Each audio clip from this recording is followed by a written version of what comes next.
Estamos aqui para dar voz ao povo. Em defesa dos cidadãos. Pela dignidade humana. Todos temos deveres, mas também todos temos direitos. Será que existe justiça? Isto é o povo a falar.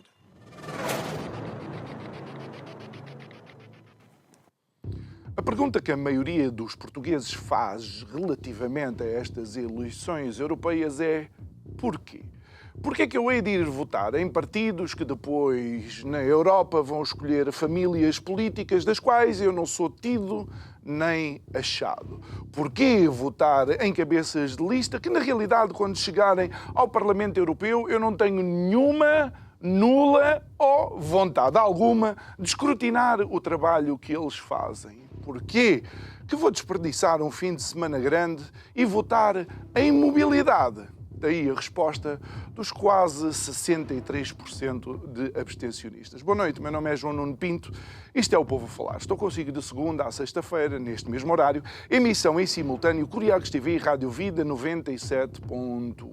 E depois de tudo o que se passou no domingo que terminou antes de ontem, eis que, obviamente, algumas leituras deverão ser feitas. A primeira leitura é aquilo que foram os discursos dos líderes dos partidos que elegeram. E, olha, lembrei-me de duas palavras. Uma, sonsice, outra, farsa, e uma terceira, que inventei agora mesmo, ou veio-me à cabeça, fanfarronice. Fanfarronice, por exemplo, de Pedro Nuno Santos, porque, apesar de ter ganho, ganhou por poucochinho. E todos nós sabemos o que é que poucochinho significa no PS. Olhe, significou, por exemplo, para António José Seguro, a perda da liderança do partido para António Costa. É verdade. António Costa, que era de facto a demonstração, o expoente máximo de tudo o que estava mal em Portugal, mas que vai acabar por ser apoiado por um dos vencedores da noite, porque Montenegro, que não consegue vencer as eleições europeias, acabou dizendo que vamos apoiar António Costa para presidente de uma qualquer instituição lá na Europa. O que dizer da Iniciativa Liberal? Contentes porque, de facto, elegeram 2 deputados, mas tiveram que fazer algo que destruiu um dos grandes dogmas do Iniciativa Liberal, que era: o partido não precisa de caras, pois parece que contrim, sim, e porque sim, esse dogma acabou por demonstrar-se como um santo com pés de barro. O que dizer do Chega, que festeja pelo facto de ter eleito 2 deputados que não tinha anteriormente, sem esquecer que perdeu algures pelo caminho entre março e o domingo passado cerca de 800 mil eleitores. Já para não falar de quem festejou, como o PC e Bloco de Esquerda, porque ficaram não mortos, mas com certeza ligados às máquinas. Digo eu que não percebo nada disto.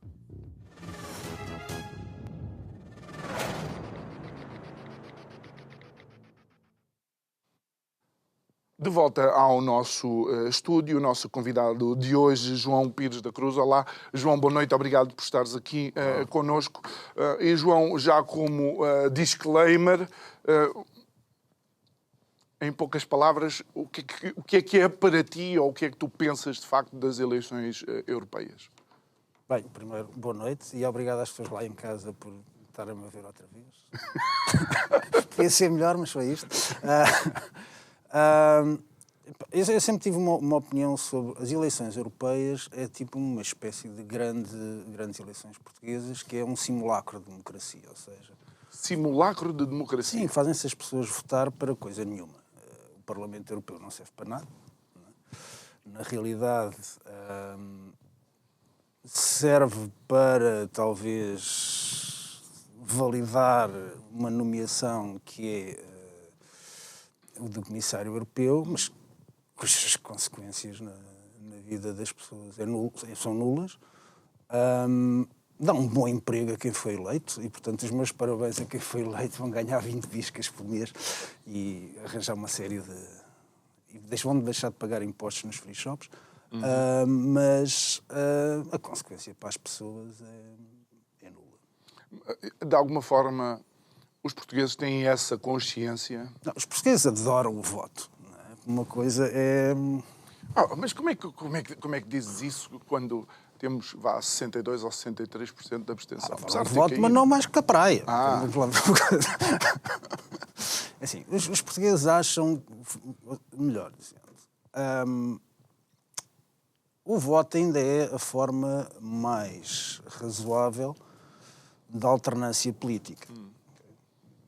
E os políticos, também em defesa da sua integridade física, gostam de apelar ao voto porque há outras formas de alternância política que são menos civilizadas, vamos chamar assim. E, portanto, o voto continua a ser a forma mais civilizada da alternância política.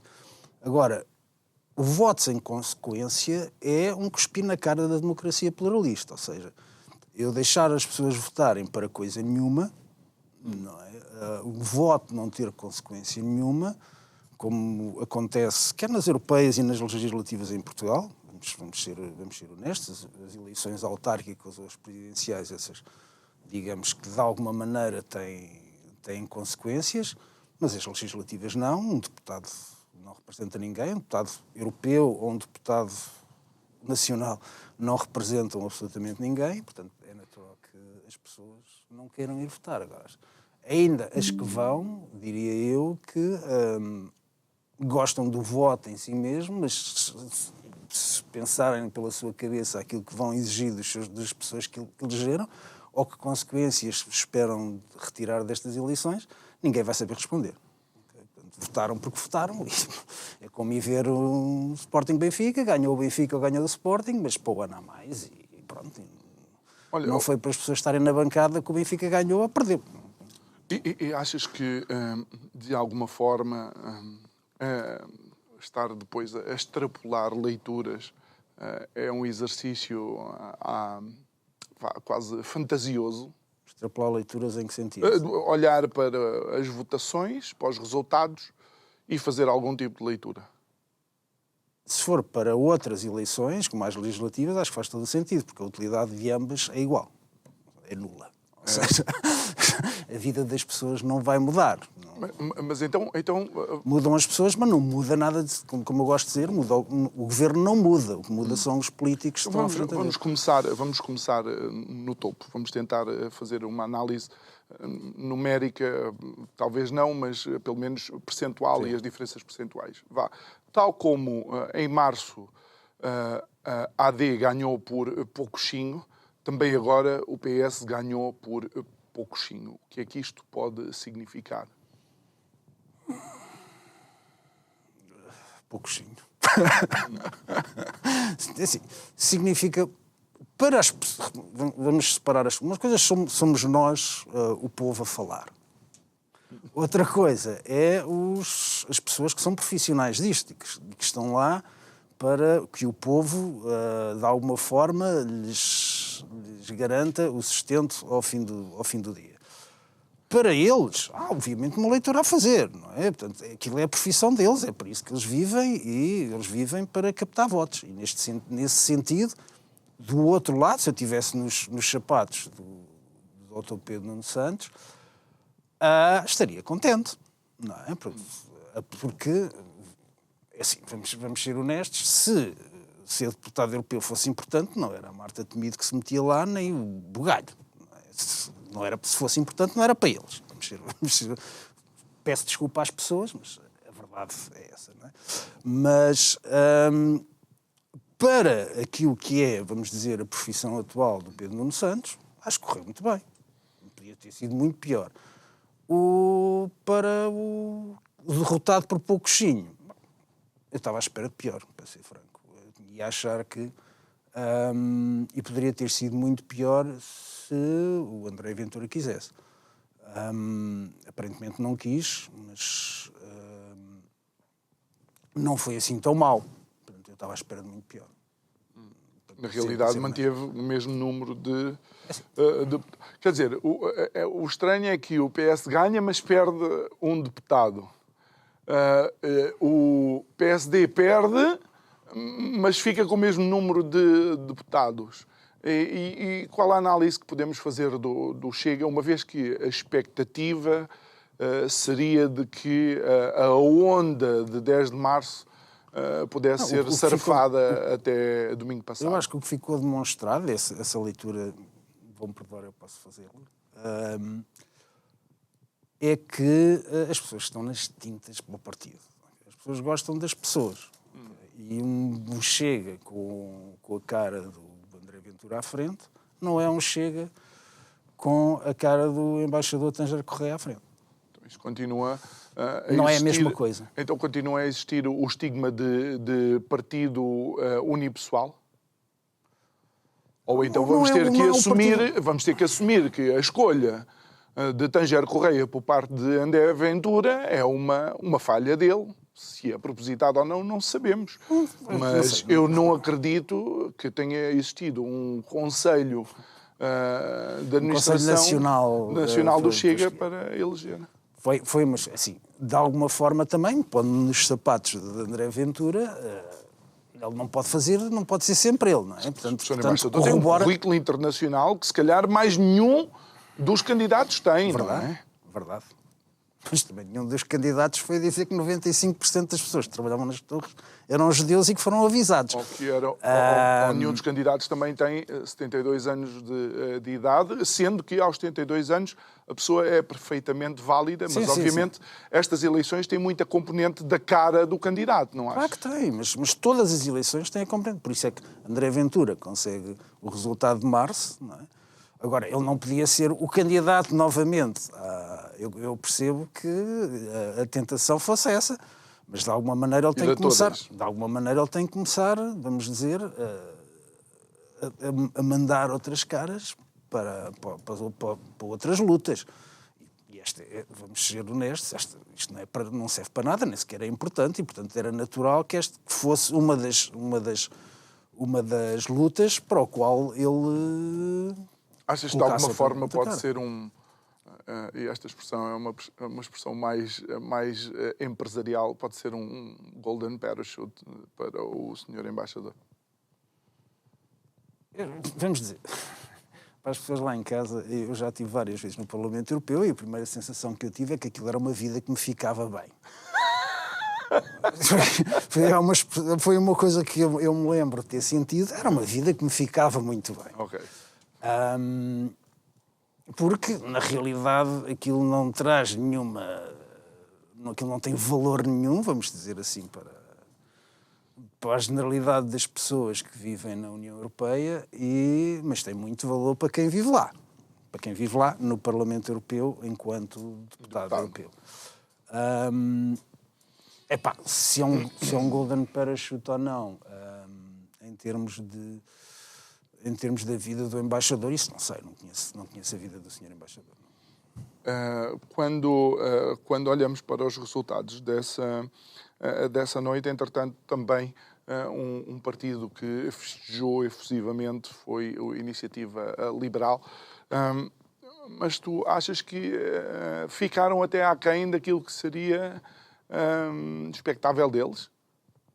Não, eu acho que, tal como o Chega pela negativa, a Iniciativa Liberal pela positiva, mostrou que a cara conta muito.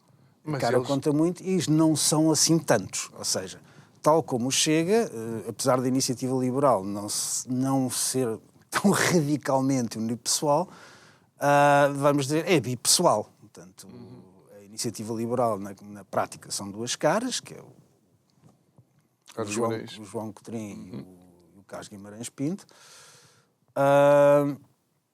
E até eu também quero aqui fazer uma ressalva, que isso é o que dispara, não é? Que Carlos Guimarães Pinto, na prática, vale o dobro da Iniciativa Liberal. João Coutrinho Figueiredo. Mas de mediatismo. Em termos de votos, vamos chamar assim. Okay.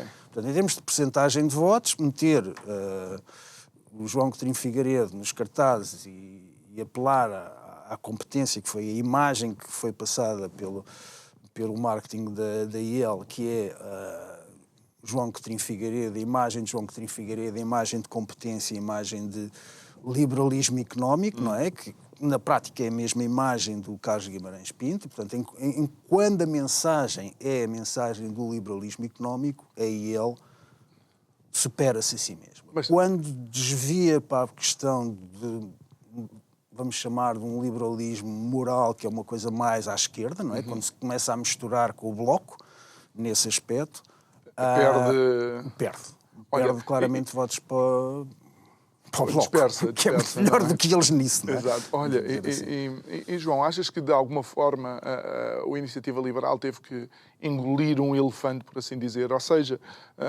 um dos grandes dogmas do Iniciativa Liberal, e que era uma coisa quase inédita nos partidos em Portugal, era de facto que a cara não interessava, o que interessava era o partido. Tiveram que, pelo menos, rever essa postura, não?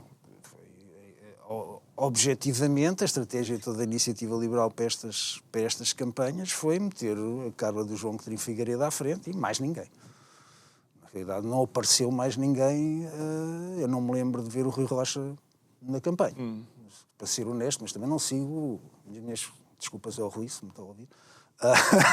Eu não me lembro de o ver na campanha. E isso... talvez seja uma coisa nova. Embora o próprio Rui Rocha, durante a campanha para as legislativas, teve ali um spin-off da imagem dele, retirou os óculos, mudou penteado. Não sei se te recordas. Eu, por acaso, a minha opinião, e se ele me está a ouvir, a minha opinião é que ele fez mal e devia ter que continuar a ser o Rui Rocha que toda a gente conheceu até ser deputado da Iniciativa Liberal. E se tivesse continuado assim, acho que não estávamos a falar de um partido bicéfalo, ou seria pelo menos tricéfalo. Bem, com amigos assim, não sei o que eu preciso. Repara, assim, Não, eu sei, então não é que ele seja meu amigo do peito, mas... Eu só estou a colocar isto em cima da mesa precisamente por causa da postura da IEL. E a postura da IEL é o partido, o liberalismo está acima das pessoas, das caras, e não sei, mas pelos vistos, em eleições... Mas quando focam a mensagem no liberalismo económico é quando eles conseguem os melhores resultados. E, repare, o pai da IEL, vamos dizer assim, o pai da IEL e o pai do Chega é, no fundo, Rui Rio. Não é?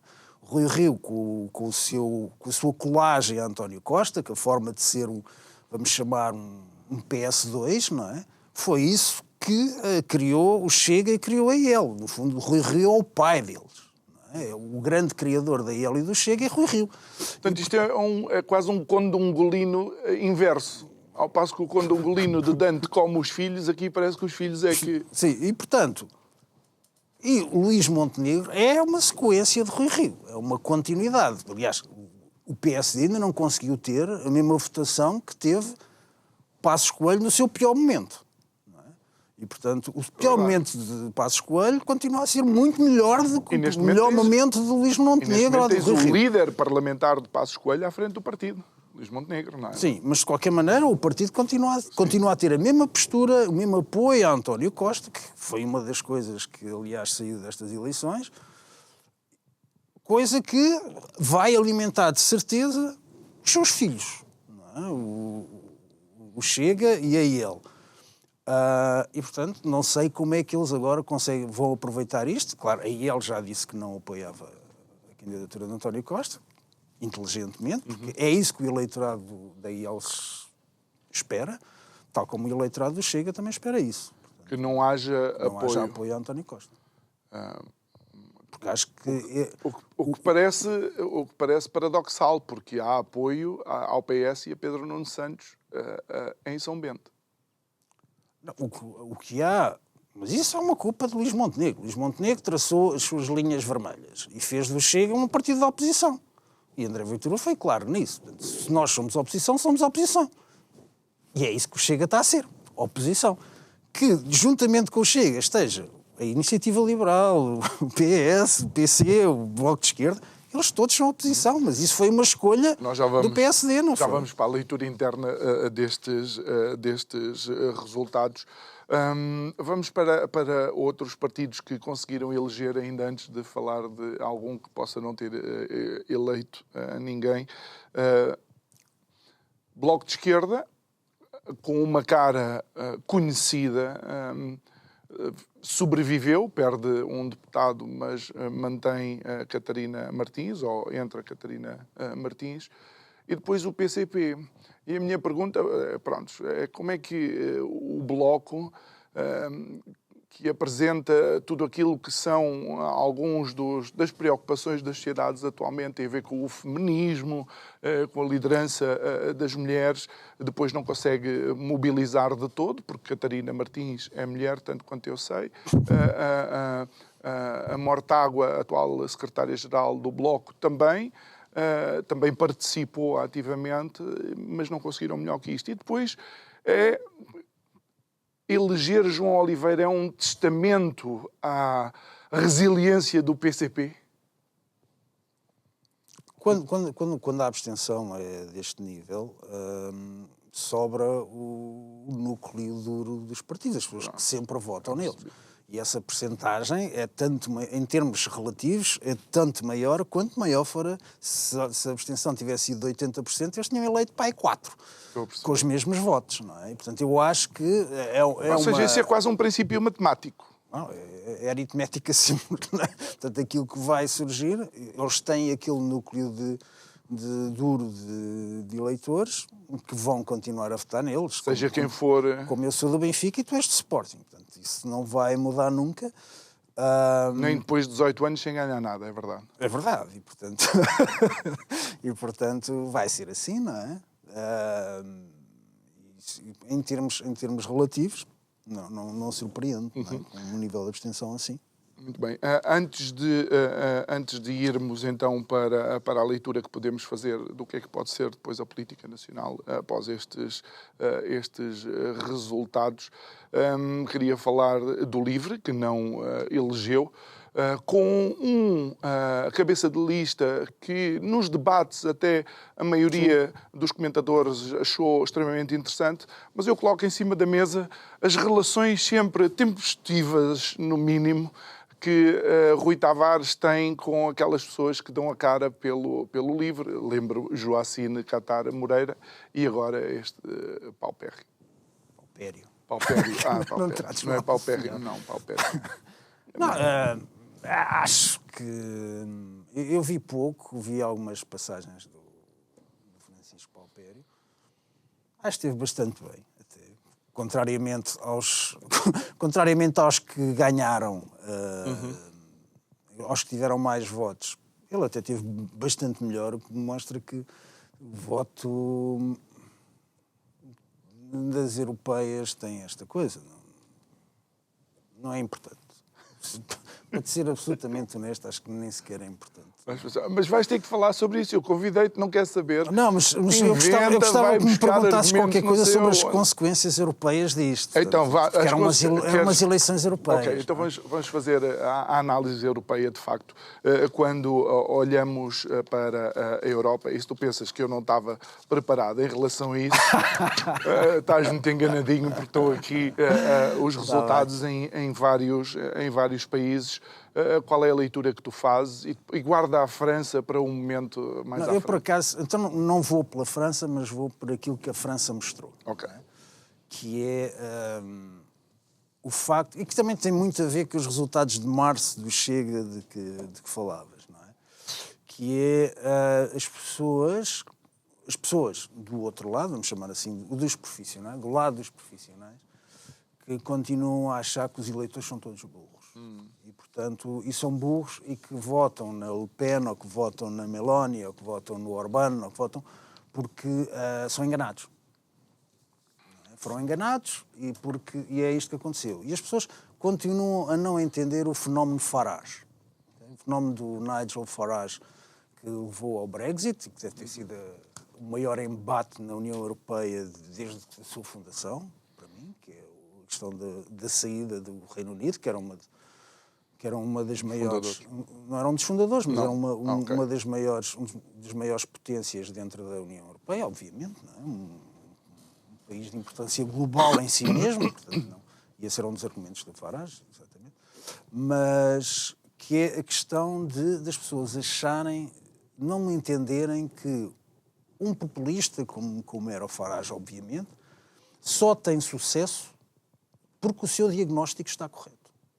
O seu diagnóstico está sempre correto. Um populista de sucesso é alguém que consegue apontar ao que está mal de forma incisiva e, com isso, retirar uma consequência, vamos dizer assim, uma solução, pode não ser correta, pode não ser a melhor. Não é? E que normalmente não é. É um disparate qualquer. Mas é perfeitamente correto naquilo que é o seu diagnóstico, naquilo que é o estado de arte, daquilo que se está a passar. Identifica onde é que estão os problemas corretamente. E esse é o sucesso dele. Nenhum populista é bem sucedido por dizer que a culpa da chuva é do governo. Porque as pessoas sabem que não é, e, portanto, não ligam nenhuma. Agora, se apontar as coisas corretamente e as pessoas identificarem-se com essas coisas, não tenho a menor dúvida de que as pessoas nem se importam com uma solução estúpida, mas está ali alguém que identifica as coisas más. Okay?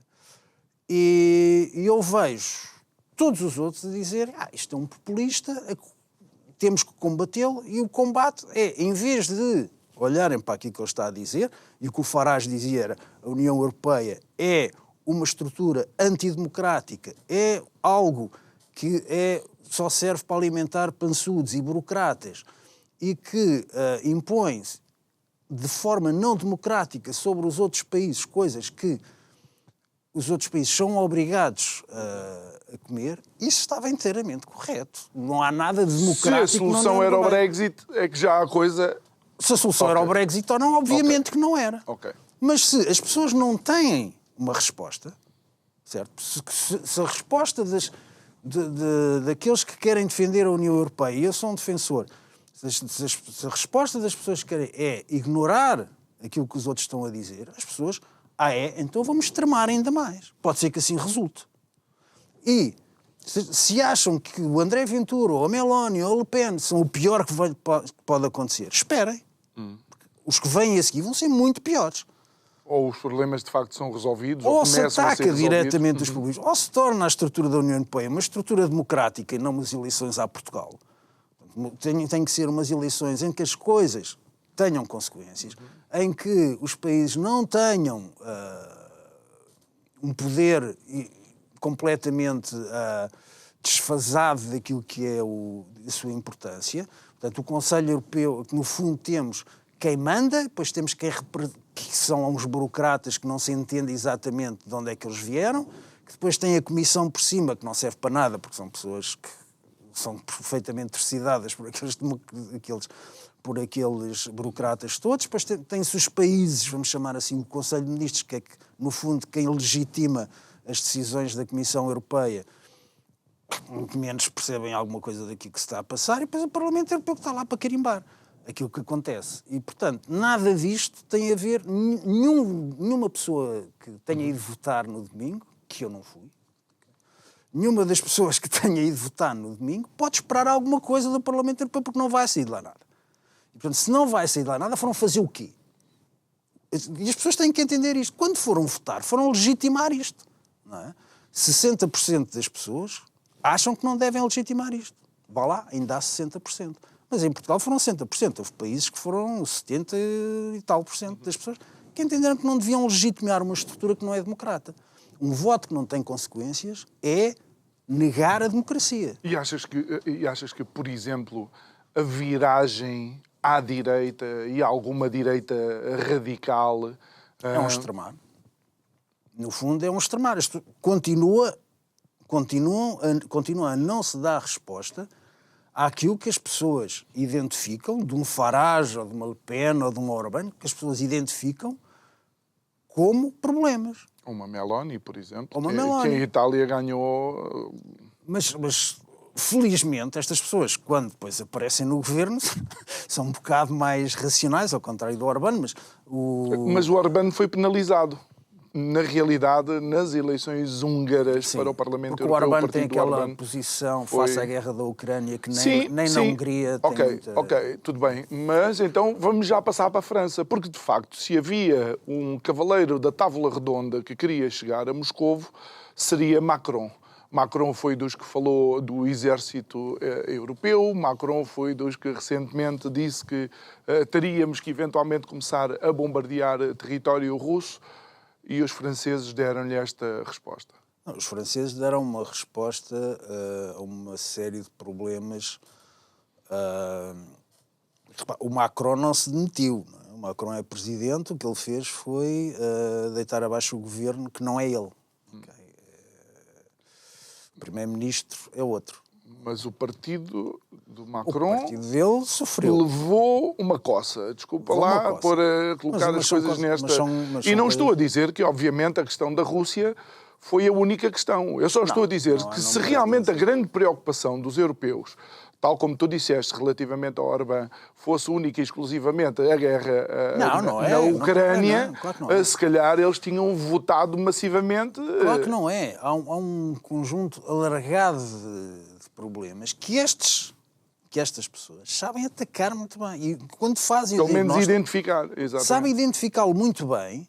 E depois, se a culpa é daquele ou se a solução é aquela, nós já sabemos que aquilo vem dali um disparate qualquer e que qualquer coisa é boa e uma solução rápida de problemas que têm décadas.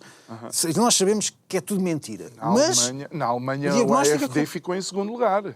Claro que o AfD ficou em segundo lugar, ficou em primeiro na Alemanha de Leste, na antiga Alemanha de Leste, ganharam por, acho que uma margem até bastante razoável. Mas a questão da Alemanha de Leste não é porque eles gostassem muito de viver sob o domínio soviético. A questão da Alemanha de Leste é que é a parte pobre da Alemanha.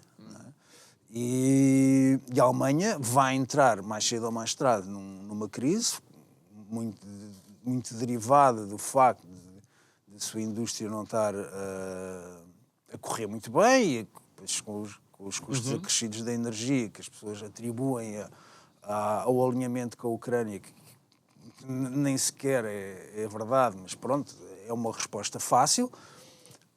Agora, se não se ataca as coisas, obviamente a culpa passa. É fácil meter a culpa nos imigrantes, ou meter a culpa na guerra, ou meter a culpa numa solução super rápida e super simples. Porque não? Mas na realidade o que as pessoas ouvem é mas este identificou o problema. Este diz que aquilo é um problema. O outro estúpido continua a dizer que é mentira. E enquanto o outro estúpido continuar a dizer que é mentira, eu vou votar naquele que me diz que é verdade. E se o outro continuar a dizer... E se não resultar neste, eu vou votar no outro que ainda é pior. E, portanto, as pessoas vão continuar a extremar e a extremar cada vez mais enquanto se continua a negar aquilo que as pessoas sentem. As pessoas sentem aquilo de verdade. Não neguem. Digam que é verdade, temos um problema de excessiva burocracia, temos um problema de excesso de impostos, temos um problema de custos de energia, temos um problema... E estamos a resolver. Mas não é negar que aquilo está lá. Porque isso é estupidificar as pessoas. E as pessoas podem não saber em quem votar para resolver. Sim. Mas vão saber votar em quem diz que isto é um problema. O próprio André Ventura uma vez disse, eu ouvi-o a dizer que qualquer coisa como... As pessoas votam em mim porque eu estou a dizer as coisas corretamente. Porque as pessoas sentem aquilo que eu estou a dizer. Ele disse isto. Não é? O que ele não disse foi, esperem pelo que vier a seguir. Porque até pode ser que as pessoas até achem que eu não funciono. Não é? Até pode chegar ao ponto em que não funciona o André Ventura. E se o André Ventura não funciona, vamos ver o do lado, que ainda é pior. Não é? E vão continuar assim. Até que alguém diga, olha, afinal aquilo que o André Ventura dizia é um problema. Aquilo que o André Ventura dizia da imigração foi imposto pela União Europeia e o Governo e o PS... Fizeram. E só agora Montenegro começou a tomar algumas... Que no fundo era a linha vermelha do Montenegro, foi ele escrevê-la, não é? Não. Porque é mentira, aquilo que aconteceu é que Portugal ia sair do espaço Schengen se não arranjasse uma coisa assim. E, portanto, foram obrigados pela União Europeia a ter uma lei para a imigração. Olha, vamos só a um país que é o nosso vizinho, com o qual tu tens um certo apreço. E esse apreço eu tenho algumas reservas com esse teu fascínio, com nós trazer humanos. Não é fascínio. Eu sei. O Vox vai provavelmente ter o melhor resultado de sempre deles para as europeias. O PP ganha com 4 pontos percentuais sensivelmente ao PSOE, mas aparece mais um partido à direita, que é o Se Acabou la Fiesta, que elege também 3 eurodeputados. É a mesma coisa, não é? Digamos que é aquilo que eu estava a dizer. Portanto, continuem a negar. Muito bem. O Vox era mau, esperem pelos outros. Então vamos então fazer a transposição daquilo que pode ser então a realidade governativa em Portugal depois destas eleições. Primeiro, Pedro Nuno Santos sai legitimado na liderança do PS com este resultadinho? Acho que sim.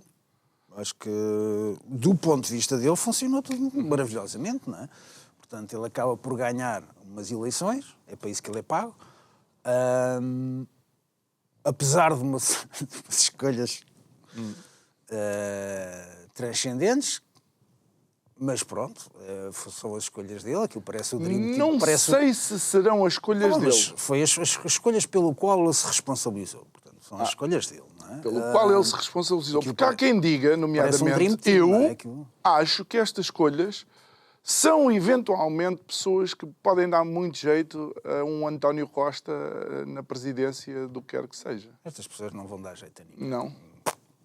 Aquilo não serve para nada. Não vão dar jeito para quê? Para votar no António Costa, a cadeira vai votar no António Costa. Portanto, eles nem precisam de lá estar sentados. Portanto, até bastava se metessem lá a mim, também era a mesma coisa. Era só carregar no...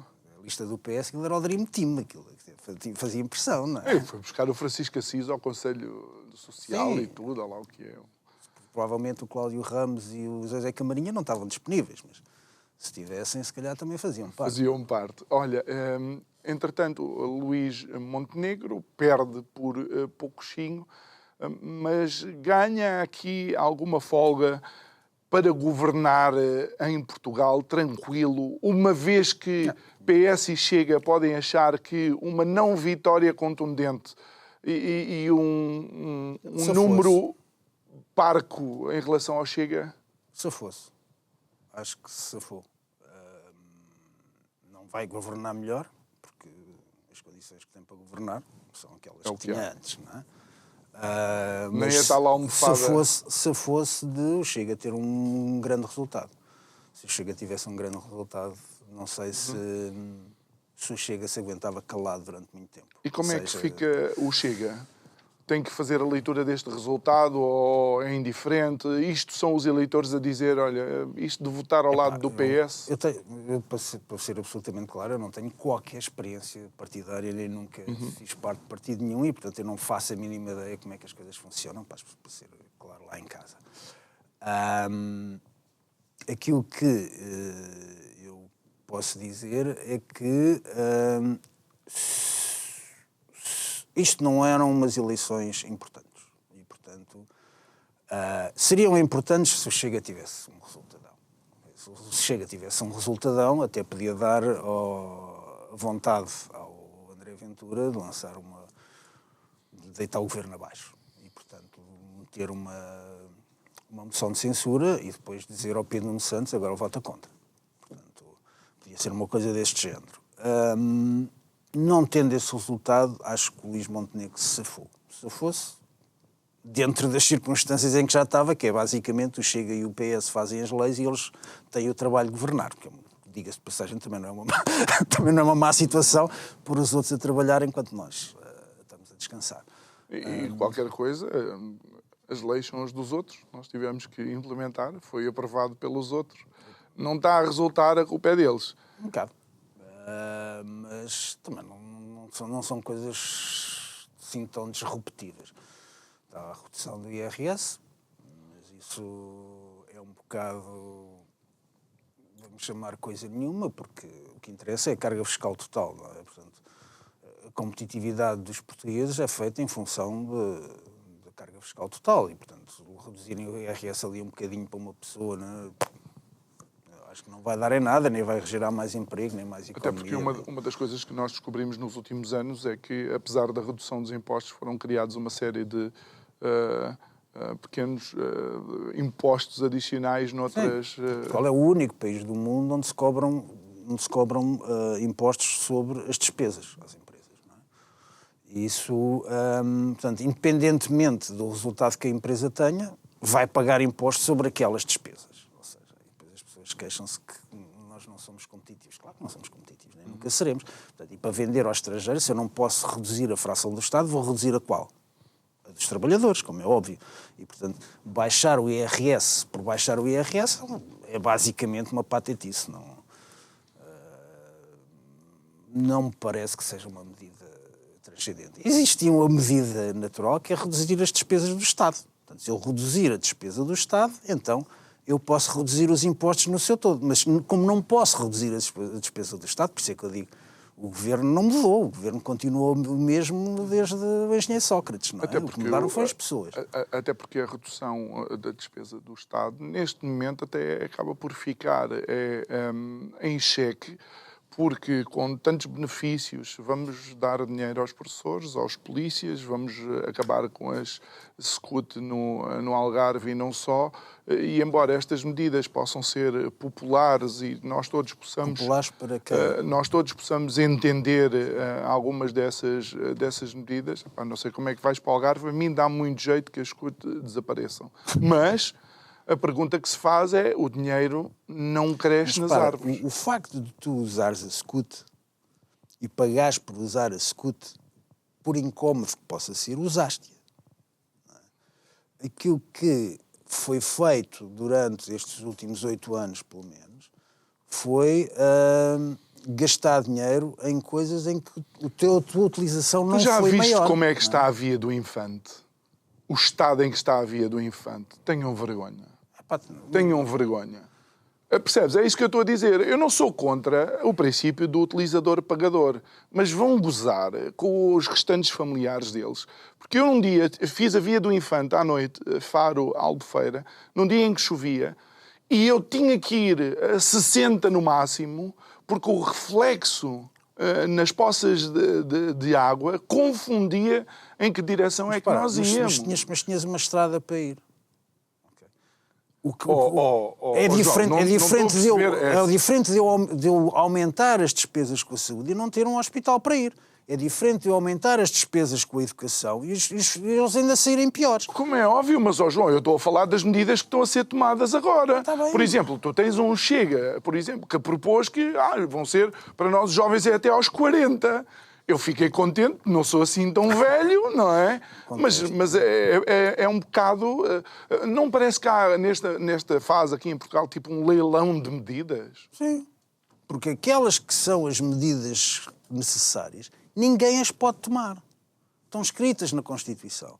O João Oliveira não é a vitória do PC. A vitória do PC foi feita em 1976, quando deixaram aquela Constituição lá estar. Essa foi a grande vitória, que dura até hoje. Ninguém consegue montar um sistema educativo sem o sindicato dos professores dar o ok. Ninguém consegue montar um sistema de saúde sem haver 18 sindicatos a dizer que sim. Não se consegue despedir um funcionário público. Repara, o acordo da Troika, que implicava uma série de reduções na despesa de pessoal, não se cumpriu um único desses. A única coisa que se fez foi reorganizar as repartições de finanças como se isso fosse uma coisa importante em Portugal. Era na Grécia, mas em Portugal não era. Eu creio que houve um número considerável de despedimentos na função pública, que rapidamente foi retomado por António Costa e ainda durante o governo de António Costa, não sei se até na própria geringonça, rapidamente superou em 2.000 funcionários públicos aquilo que tinha. Ninguém se despediu. A última vez que se reduziu a despesa pública foi o senhor engenheiro José Sócrates Carvalho Pinto Sousa, que reduziu o próximo Presidente da República, que reduziu a despesa pública porque cortou nos salários dos funcionários públicos. Foi a última vez que isso foi feito.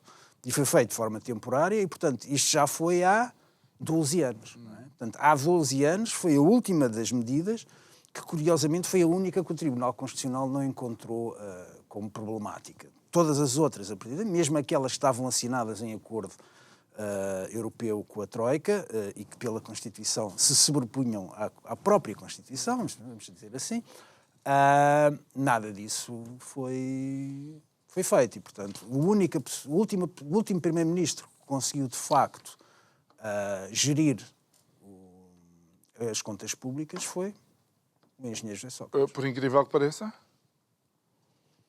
Não sei se é incrível ou não, mas, de facto, o facto de ter sido feito antes da crise ocorrer está escrita, se calhar sim. E, se calhar até deu alguma razão a quem diz que o problema foi deitar-se abaixo o governo com o PEC 4, se não me engano, porque a dieta estava a correr. Não é? Depois provou-se, passado estes 12 anos, que essa até corria, não é? Muito bem.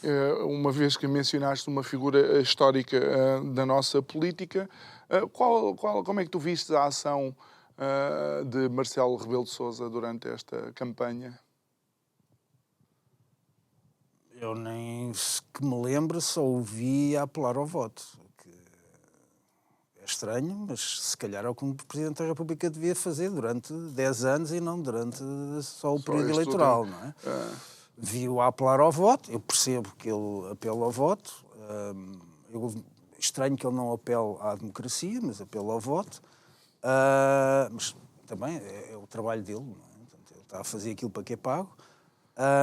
E dava jeito no meio deste turbilhão que também tem sido o caso das gêmeas? Assim, eu percebo que ele se cale no meio do caso das gêmeas. Assim, também nós não sabemos o que é que aconteceu de facto, apesar de eu achar estranhíssimo. Okay? Eu, numa empresa, se eu quiser mexer 3 departamentos da empresa ao mesmo tempo para um objetivo, é um problema. Okay? Vou demorar muito tempo e o facto é que, neste caso, eu tenho Infarmed, Ministério da Saúde, com hospitais, fronteiras, Ministério do Interior. Portanto, tenho uma série de ministérios e organismos autónomos, todos a trabalharem para um objetivo. Terá sido a primeira vez, mas o facto é que tudo isto é estranho. E estranho que não haja, do próprio Presidente da República, um apelo a que essa investigação seja mais profunda, exatamente por essas circunstâncias. Como é que há tantos organismos públicos a trabalharem para um objetivo comum, que deve ter sido a primeira vez desde tempos memoriais que tivemos tanto funcionário público a trabalhar para um objetivo comum. Agora, que ele esteja calado durante este tempo todo e sobre o assunto, eu acho que o deve fazer. Até porque, como dizem nos filmes americanos, tem o direito a estar calado antes que se incrimine. Portanto, eu acho que, nesse aspecto, ele deve estar calado, porque tudo aquilo que ele disser as pessoas não vão aceitar como bom. Há quem diga que com Marcelo é mais o ditado português, calado, parece um poeta. Ele tem aquele estilo, eu não concordo com o estilo, acho que ninguém concorda, mas ele acha que está certo, portanto, ele tem esse poder. Okay. Ninguém o pode mentir, é o único português que ninguém pode mentir. João Pires da Cruz, obrigado por ter estado aqui connosco. E eu fico, olha, com vontade de contar este episódio. Uma determinada pessoa morreu e aparece na porta do céu, o São Pedro está lá para recebê-lo, mostra como é que é o céu e tal, maravilhoso, não sei quantos, paz, tranquilidade, e de repente diz assim, bem, mas para escolheres agora tem que te levar até ao inferno, e vai até ao inferno, o diabo recebe-o, mas chega lá ao inferno, uma grande rave, boas comidas, tonks, o hedonismo ao máximo, e vira-se ele para o São Pedro, desculpa lá, eu gostei muito do céu, mas eu acho que eu prefiro ficar no inferno, quando ele vira costas e entra no inferno, sofrimento, dor, um deserto autêntico, a malta aos ais, e ele perguntou, não foi nada disto do que eu vi. Ao que o diabo diz, sim, tu viste a campanha eleitoral, agora já votaste. João Pires da Cruz. Obrigado, essa é a sensação que eu fico depois de conversar contigo. Obrigado a si também que nos acompanhou em mais um Isto é o Povo a Falar. Sabe que pode rever estas conversas subscrevendo o nosso canal de YouTube. Vá lá, clique no sininho para receber as notificações, coloque lá o seu gosto e partilhe para nos ajudar a chegar a cada vez mais pessoas. Um resto de uma boa noite e amanhã estamos de volta à mesma hora. Obrigado.